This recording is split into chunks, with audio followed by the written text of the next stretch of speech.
Santiago mira la avenida Tacna sin amor.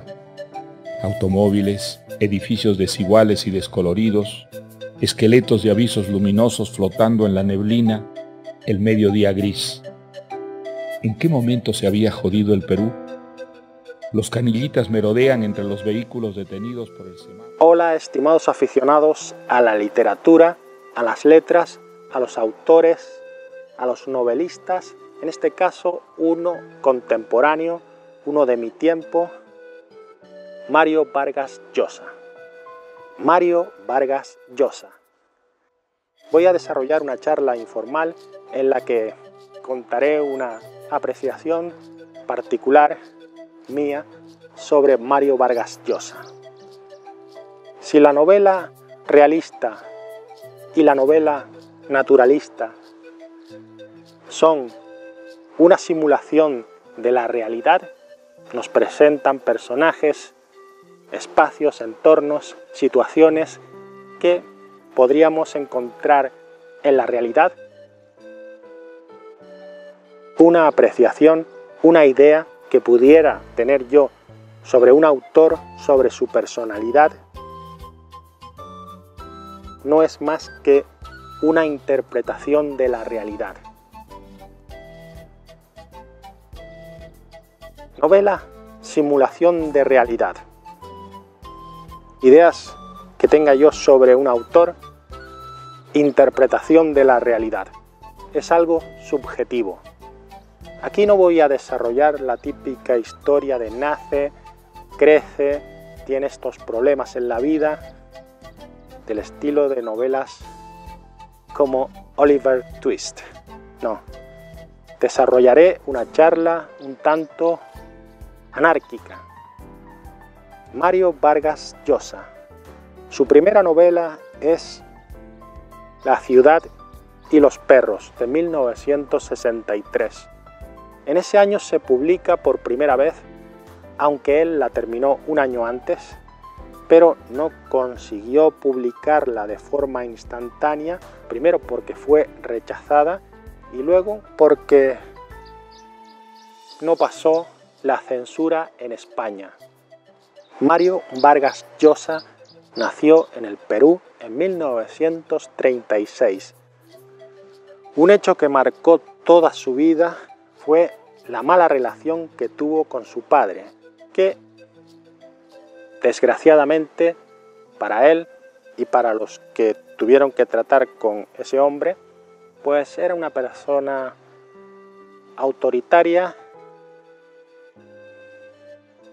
daba miedo, el pequeño Mario le tenía temor, se iba a acostar, fingía estar durmiendo para no tener que tratar con él.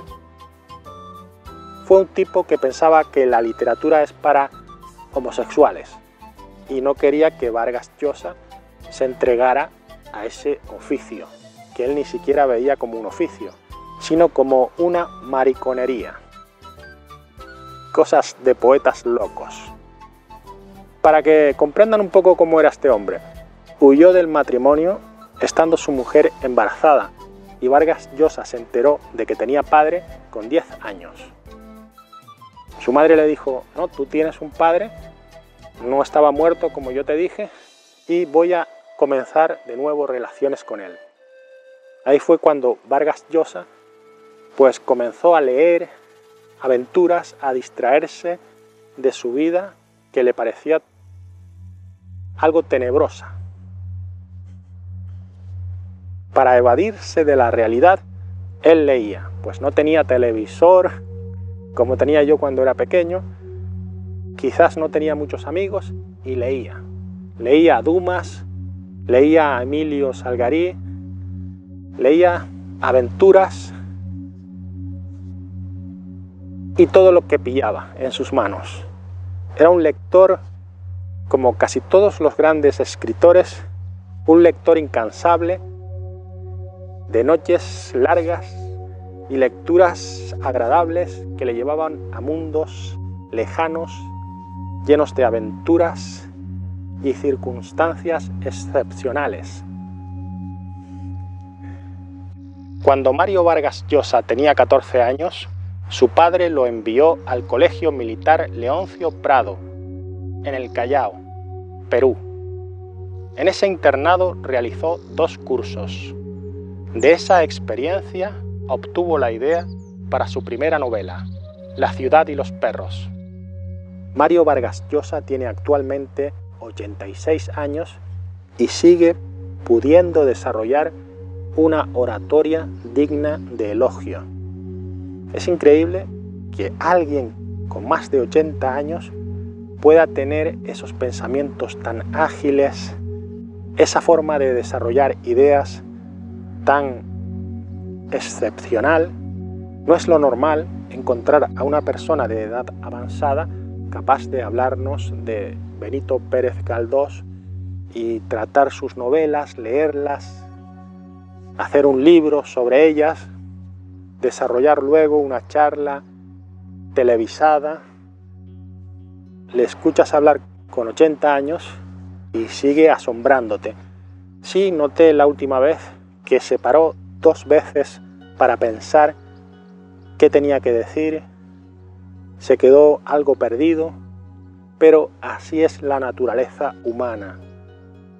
Eso es inevitable, aunque seas un genio para las letras como él.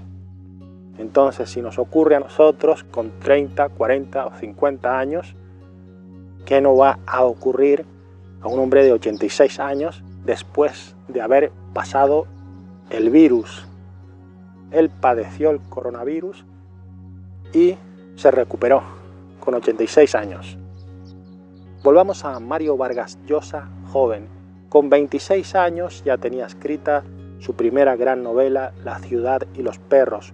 Luego vinieron La casa verde, Conversación en la catedral. No las digo por orden, me salto algunas. Pantaleón y las visitadoras, de 1973. Curiosamente, él participó en el guión y en la dirección de una película con José Sacristán como protagonista sobre esta historia, Pantaleón y las visitadoras, que es un filme curioso. Luego hay otro mucho mejor, una adaptación cinematográfica con la mujer más explosiva que puedas encontrar en la gran pantalla. O sea, una mujer despampanante que aparece en ese filme. Una historia un tanto peliaguda que no podía ser presentada de otra forma que bajo el prisma de la comedia. Pantaleón y las visitadoras. Pues los soldados de la selva amazónica perteneciente a Perú violan demasiadas mujeres y entonces se crea un servicio de abastecimiento sexual, vamos a decirlo así. Un grupo de mujeres prostitutas van por los regimientos o por los grupos militares que hay esparcidos a lo largo de la zona, satisfaciendo a los soldados para que no haya tantas violaciones. Las letras de Mario Vargas Llosa, en cuestión de novela, están influenciadas por varios autores. Él suele citar 2. Flaubert, que escribió Madame Bovary, y Faulkner. La novela Madame Bovary muestra la historia de una señora, una mujer relativamente joven, que tiene ensoñaciones con amoríos románticos y tiene cierta similitud con el Quijote, porque aquel era un señor mayor que soñaba con ser caballero andante, y Madame Bovary es una señora no tan mayor, pero que tiene ensoñaciones con amoríos, con romances de estilo novelesco. Pero, sin embargo, tiene una vida bastante anodina. Se casa con un médico rural que ni siquiera es buen médico. Esta señora tiene un final trágico, dolorosísimo para ella. Y otra influencia de Vargas Llosa es Faulkner. el escritor estadounidense. ¿Dónde lo noto yo más? En los cambios de una línea a otra, cambian los personajes, el espacio en el que están, hay silencios. Silencios me refiero a que no se cuenta todo lo que debería contarse para entender bien la historia. No, hay huecos realizados adrede para que no sepamos bien qué traumatizó o qué motivó a determinado personaje. Una explicación clara, no. Es un tanto ambigua la narración, pero eso está hecho adrede porque la misma realidad es así. Les pongo un ejemplo de que en la realidad no tenemos todos los datos para conocer con certeza lo que está ocurriendo. Por ejemplo, Putin, Rusia, presidente, ataque a Ucrania.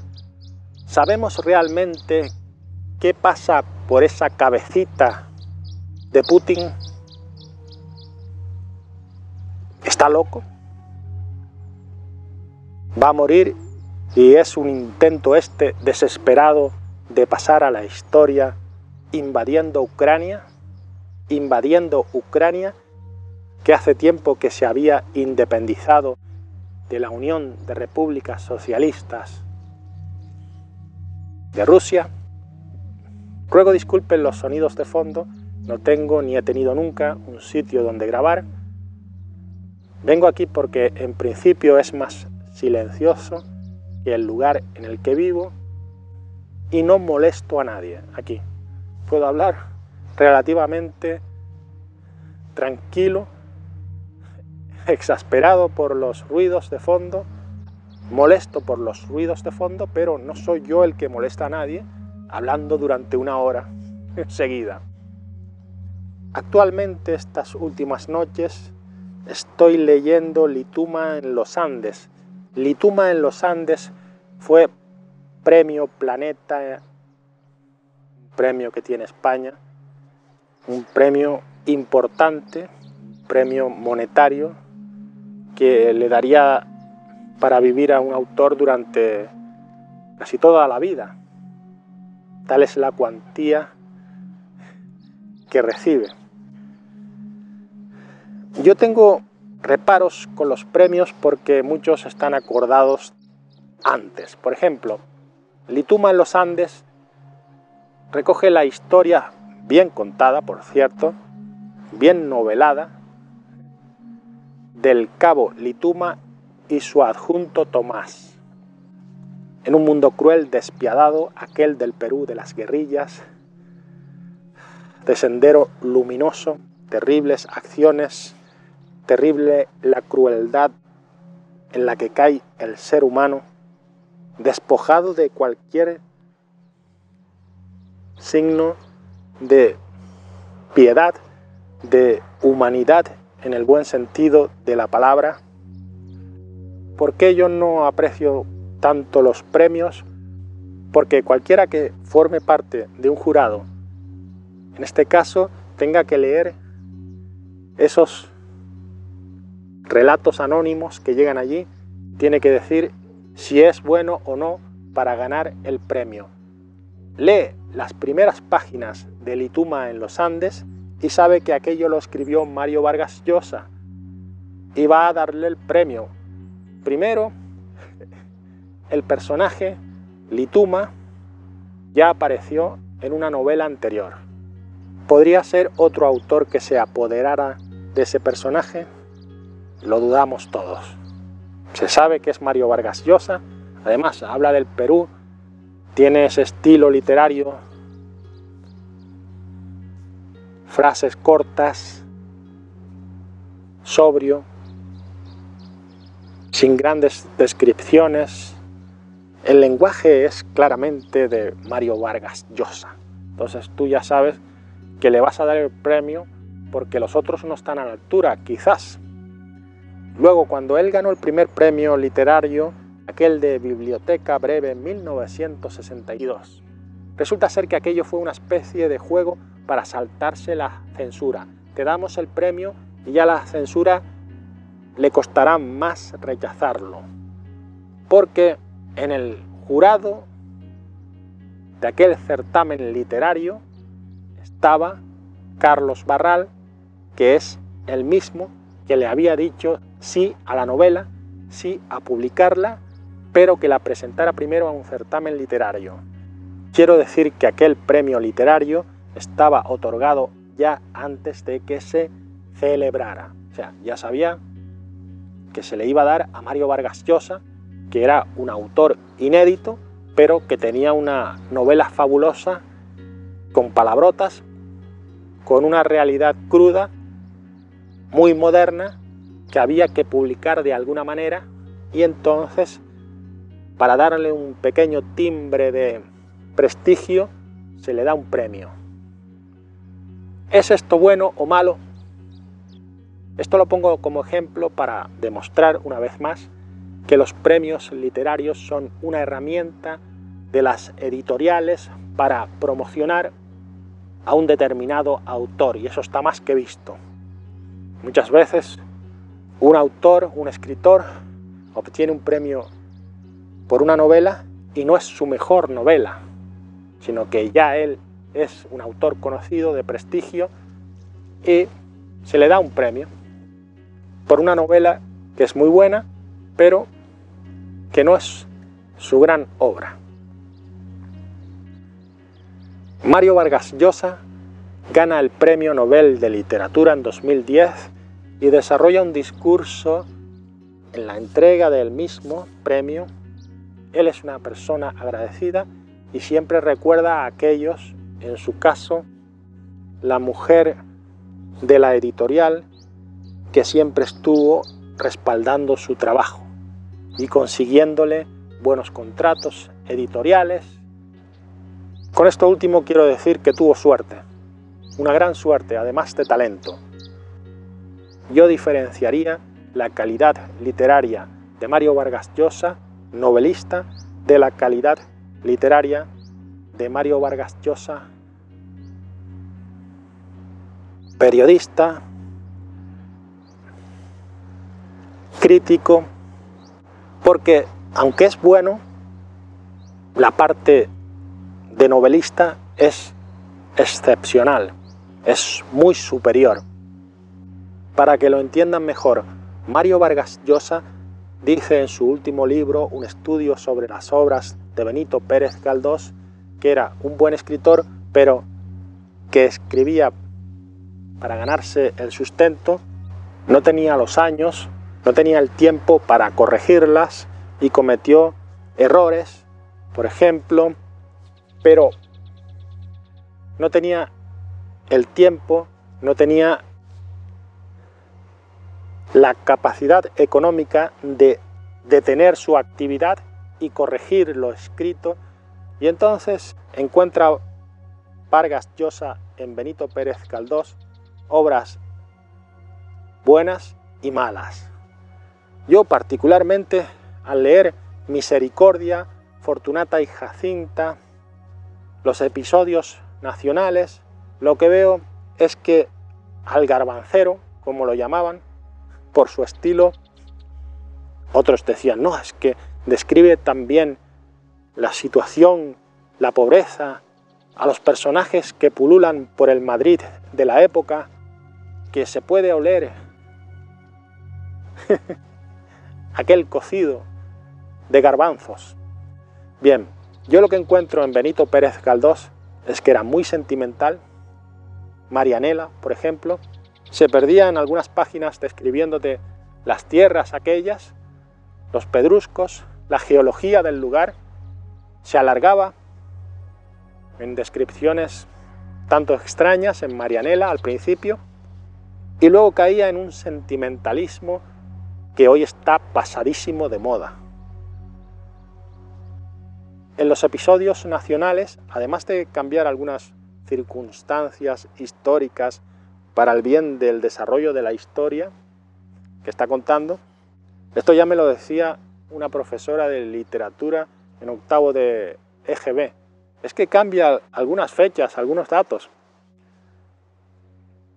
Yo encuentro cierta artificialidad, y es que un muchacho joven que se va a la guerra te habla como un genio de las letras. Es un autor de su propia historia.